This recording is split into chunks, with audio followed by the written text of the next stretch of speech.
I turned 47 on a Tuesday. Because of course I did. Nothing important or meaningful ever happens on a Tuesday. Just enough to remind you you're alive, but not enough to make you care. Like a microwave beep you keep ignoring.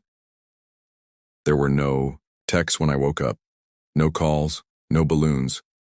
Not that I expected confetti to fall from the ceiling the moment I opened my eyes, but something would have been nice. A Facebook message.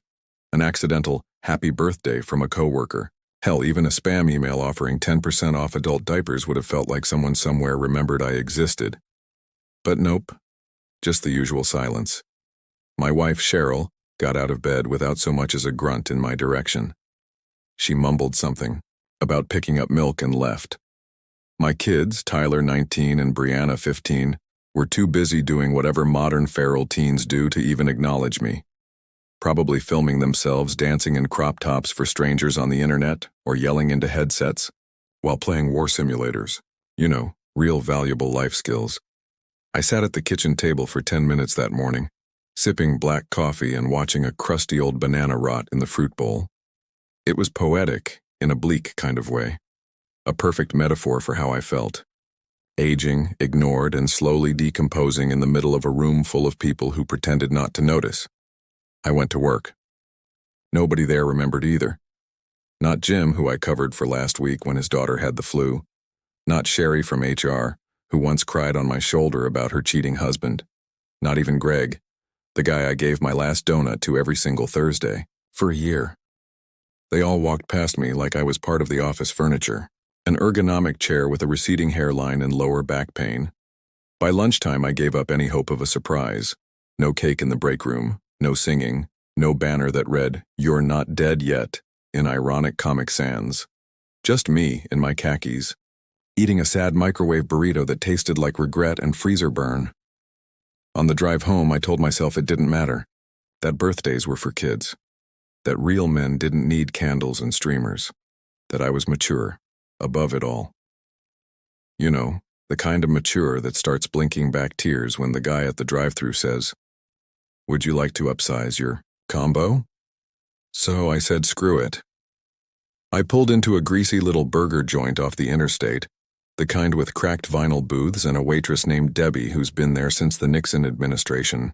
I sat alone in a corner, ordered the messiest burger on the menu, and ate it with the kind of desperate gusto usually reserved for death row inmates and guys who've just been dumped. Nobody said, "Happy birthday." Nobody knew it was my birthday. But the burger didn't judge me. It didn't forget me. It showed up hot, greasy, and exactly how I ordered it. 3 things my family hasn't been in years. I finished with fries and a milkshake because, damn it, if no one else was going to treat me, I'd treat myself. I sat there licking whipped cream from a straw while Journey played softly in the background. Don't Stop Believin' has never sounded more like a cruel joke. By the time I walked back to my car, the sky had gone that weird purplish gray that always makes me feel like something bad is about to happen. But I wasn't scared. What else could the universe possibly do to me at this point? Light me on fire? Give me diarrhea mid-traffic? Let's roll the dice, Cosmos. I've already lost today. I got home around 8:30 p.m. still full of disappointment and slightly melted dairy product. The porch light was on. That was the first sign something was wrong. As soon as I stepped into the house, I was greeted with the pungent scent of takeout containers and a complete lack of acknowledgement. Cheryl was sprawled on the couch, watching some reality show where people scream at each other in sequins. Tyler was in the recliner, feet on the coffee table like he pays rent, scrolling on his phone with the focus of a brain surgeon. Brianna glanced at me for half a second before going back to painting her nails black. "Hey," I said, closing the door behind me. "Hey," they all mumbled, almost in unison, like a choir of indifference. I stood there for a moment, waiting for, I don't even know what. A card, a cake, a slap on the back. Something. Anything. But they just kept doing whatever it was they were doing, like I was the mailman or a weird smell they were trying to ignore. I went to the kitchen and saw that they'd ordered pizza. Not even my favorite kind, no pepperoni. Just plain cheese and, God help me, pineapple. I stared at the fridge, opened it, and pulled out a beer. Warm. Of course it was warm. Because nothing says, "Happy birthday, you sad bastard," like a lukewarm Bud Light and pineapple pizza you didn't ask for. I took a swig and leaned against the counter, just trying to breathe through the growing weight in my chest. That quiet, crushing ache of being completely forgotten by the people you break your back for. And that's when it happened. "Dad," Tyler said without looking up from his phone. "Can I borrow $200? I need new tires." Brianna chimed in. "Oh, and I need a new charger. Mine broke." Then Cheryl, not missing a beat, said, "The water bill's due Friday. You got that right?" I stared at them. Truly stared. Like I was seeing them for the first time, like I'd walked into the wrong house and these were just strangers who somehow knew my name and bank account number. I opened my mouth to say something. Anything. But all that came out was a laugh. Not a big one. Not manic or loud. Just a small, sad chuckle that barely made it out of my throat. The kind of laugh you make when you've hit the point where the absurdity of your life stops being funny and starts becoming a sick kind of performance art. They didn't even notice. I took another sip of beer, leaned back against the counter and let the warm, piss-flavored liquid roll down my throat. It tasted like everything else in my life, barely tolerable and wildly disappointing. This was my birthday, and all I got was a heartburn-inducing burger, pineapple pizza leftovers, and 3 requests for money. If that isn't the American dream, I don't know what is. I spent the rest of my birthday evening on the porch. Not because it was peaceful or poetic, but because sitting in a plastic chair next to a dead potted plant was marginally less depressing than being inside with my family. My beautiful, thoughtless, money-sucking family. The beer was still warm. The air was still humid. My phone sitting face up on the rickety table beside me was still as silent as a tomb. Not a single message. Not even one of those automated birthday texts from my dentist. I watched the neighbor's dog take a dump in my yard. Fitting. Honestly, if I had a spirit animal, it would be that dog. Shameless, disrespectful, and just doing its business wherever it damn well pleased because nobody was going to stop it. I thought about going back inside and reminding them it was my birthday. Like literally saying the words out loud. "Hey guys, it's my birthday today."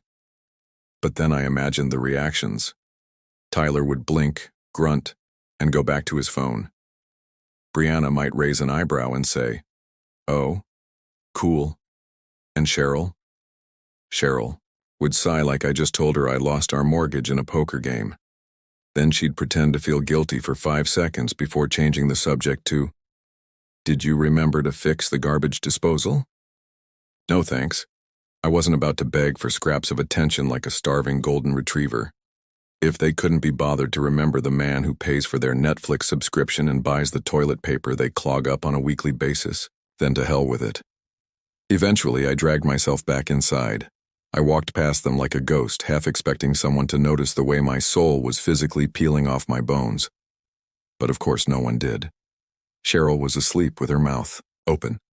Tyler was now arguing with someone online about God knows what. And Brianna? She was taking selfies with an expression that said, "I'm too cool for literally everything, especially my dad." I went to bed without brushing my teeth. Felt like a petty form of rebellion, like the middle-aged version of getting a tattoo your parents wouldn't approve of. The pillow smelled faintly of sweat and crushed dreams, and for the first time in a long time, I let the tears come. Quiet ones.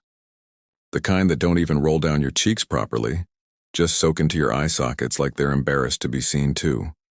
The next morning, nobody mentioned anything. Cheryl handed me a grocery list and kissed me on the cheek like she wasn't married to a man she just emotionally abandoned 24 hours earlier.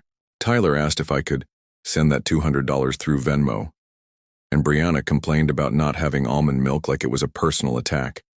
I wanted to scream. I wanted to yell something dramatic like, "You all forgot my birthday, you soul-sucking parasites," or, "I raised you better than this." But instead, I nodded, put the grocery list in my back pocket, and grabbed my keys. Because that's what men like me do. We don't explode. We don't rage. We simmer. We marinate in disappointment like a roast no one ever cooks. We carry it, All quietly, miserably, and with a hint of sarcasm, we pass off as a personality. I stopped at the ATM on the way to the store, pulled out $200 for Tyler, thought about taking $40 more just to treat myself to something, anything that would feel like self-care. Maybe a haircut at a place that doesn't smell like mildew, or a slice of pie that wasn't from a vending machine. But I didn't. Because Cheryl needed eggs, almond milk, that vegan cheese she hates but still buys. And Brianna wanted those overpriced protein bars that taste like chalk and broken promises. So I got what they needed, like always. When I got home, Tyler was gone, probably off spinning his bald tires somewhere. Cheryl was outside yelling at a squirrel that had torn open our trash bag, and Brianna had the audacity to ask, "Did you get the raspberry ones or the chocolate ones?" I almost told her I got neither, that I'd eaten every single one in the car while blasting classic rock and pretending I was divorced and living on a boat. But I didn't. I handed her the bag and said, "Both," like some kind of sacrificial snack god. I spent the rest of the day fixing the garbage disposal, changing a light bulb, and trying to unclog the shower drain, which smelled like a mix between wet dog and despair. No one said thank you. Not once. At one point I caught my reflection in the bathroom mirror. Not the full face, just that awkward side profile you get when you're bent over with your hand halfway down a drain. And for a second, I didn't recognize the guy looking back. He looked tired. Not sleepy tired, soul tired. Eyes dull, shoulders slouched like they'd been holding too much weight for too long. A man who used to have dreams once. A man who used to matter. That's when it hit me. I wasn't even mad they forgot my birthday. I was mad that I let them, mad that I'd trained everyone in my life to expect me to be the giver, the fixer, the provider, never the one who needed anything. I made myself invisible by being too damn reliable, like duct tape or a plunger. Useful, always there in a crisis, but no one ever gives it a birthday card. That night I sat in my car for an extra 10 minutes before going inside. No reason. I just didn't want to go back into the house, didn't want to feel that air of constant expectation, like every breath I took needed to be in service of someone else's comfort. I thought about the burger joint again. Thought about Debbie the waitress and how she asked if I wanted extra pickles without even knowing it was my birthday. That was more attention than I'd gotten from my own family. I thought, maybe tomorrow I'll go back. Not because it's special, but because, at least there, I'm a customer, and that's more than I am in my own home. The next morning, I didn't get out of bed right away. Not because I was tired, though yeah, I was tired in that soul-crushing, existential way only middle-aged men with mortgages and ungrateful kids can be, but because I simply didn't feel like playing the role that day. You know the one. Dad the ATM. Husband the Home Depot guy. Human punching bag and a plaid shirt. I lay there staring at the ceiling fan spinning in slow motion, dust clinging to the blades like regrets. It was hypnotic in a sad way, like watching a hamster run in circles and realizing, wow, that's me, I'm the hamster. The house was unusually quiet.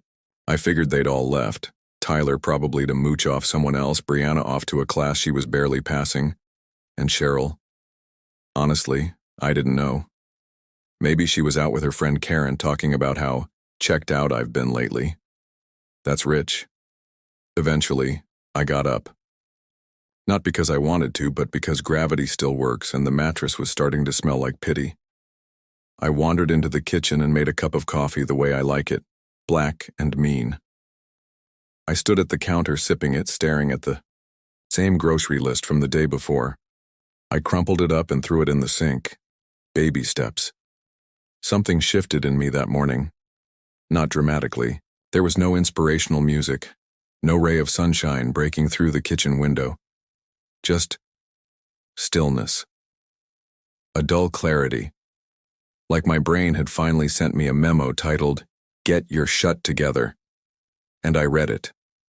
I went to the garage and pulled down a box I hadn't opened in over a decade. It had my name on it in faded Sharpie. Jim. Stuff. Real creative. Inside, there were sketch pads, guitar picks, a half-finished screenplay titled Road Trip to Nowhere. I'd written that one in college back when I thought I'd be a writer, or at least a guy with a creative bone left in his body. I smiled, kind of bitterly. Not because it was good, it wasn't, but because it reminded me I used to have ideas. I used to want things that didn't come with a receipt or a guilt trip attached. That night I didn't make dinner. I ordered myself Thai food. Just for me. Extra spicy, the kind that made your nose run and your regrets sizzle. When Cheryl came home, she blinked at the smell and asked, "You didn't make anything?" "Nope," I said, popping a dumpling in my mouth. Didn't feel like it. She stared at me like I'd just told her I was quitting my job to join the circus. "You feeling okay?" I shrugged. "Actually, yeah." She didn't push. She just opened the fridge, found nothing worth eating, and muttered something about ordering pizza. For the first time in what felt like centuries, I didn't care. I didn't feel guilty. I didn't leap up to fix it. I just kept chewing my dumpling like I was biting into the carcass of my people-pleasing past. The next few days were a blur of small rebellions. I told Tyler no when he asked for more gas money. His jaw dropped like I'd slapped him with a dead fish. I told Brianna if she wanted almond milk, she could take the car and go get it. Her response was a TikTok video where she called me extra. And Cheryl? She asked if I could mow the lawn on Saturday, and I said, "Actually, I've got plans." She blinked. "Since when do you have plans?" "Since now." And I did. I went back to that diner. Debbie was there again. Still wearing that fake pearl necklace, still asking people if they wanted fries with that. She recognized me. "Hey, birthday burger guy." I grinned. "That's me." She poured me a coffee, without asking. "What brings you back?" "Needed a place where people pretend to care if I exist." She laughed. "Well, here, you're at least worth a refill." We talked. Nothing deep. Just human stuff. Music, local politics, how the new ketchup packets suck. And I left with something I hadn't felt in a long time. Lightness. Not joy. Not happiness. Just a bit less heaviness dragging on my chest. That night, I started writing again. I opened a new document and stared at the blinking cursor for a good 5 minutes before typing. He ate a birthday burger alone because no one remembered. But for the first time, he wasn't afraid of being forgotten. He was afraid of never remembering who he really was. I don't know if it'll become anything. Maybe it'll sit in my drafts folder collecting digital dust like everything else. But it's a start. A reminder that I'm still here. Here's the thing about birthdays. No one remembers they hurt. They remind you of how invisible you've become to the people who should see you most clearly. But here's the truth. I learned the hard way. If no one's going to celebrate you, you better learn to celebrate yourself. You better learn to buy your own damn burger. Make your own plans, pursue the dreams you buried under everyone else's needs. Because waiting for someone to save you or remember you or give you permission, that's the fastest way to rot from the inside out. You don't have to burn your life down. You don't have to run away or file for divorce or join a motorcycle gang, but you do have to start saying no. You do have to stop disappearing into the background of your own story. You do have to make space for joy, even if no one else claps when you walk in the room. So yeah, my birthday sucked, but I made it through. And next year I'm buying myself cake, and I'm eating the whole damn thing alone if I have to. But this time, by choice.